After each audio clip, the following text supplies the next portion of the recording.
Kemo-Kasper er et sjældent og spændende væsen, der bruger det meste af sit liv på at opsøge, jage og dræbe kræftceller.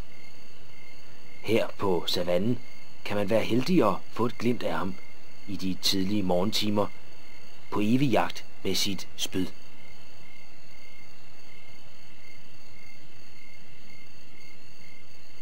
Kræftcellerne, som er Kemo-Kaspers naturlige byttedyr, er talrige i store dele af verden.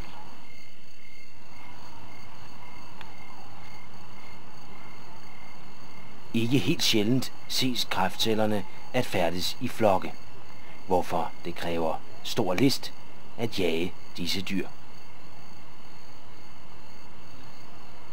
De adskiller sig fra andre dyr ved deres ejendommelige udseende og gangart.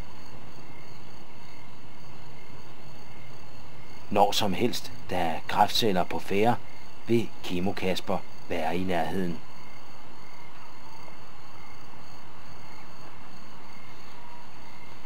Han søger ofte skjul og sniger sig lydløst ind på sit bytte.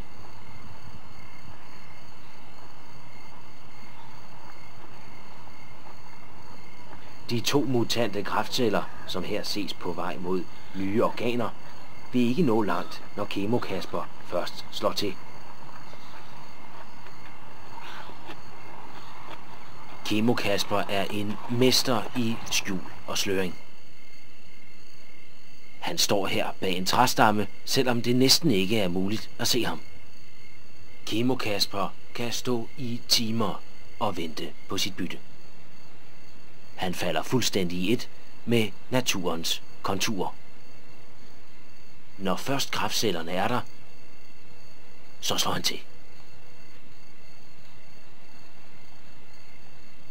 Ja, Kemo-Kasper, der fik du ramt på dem igen.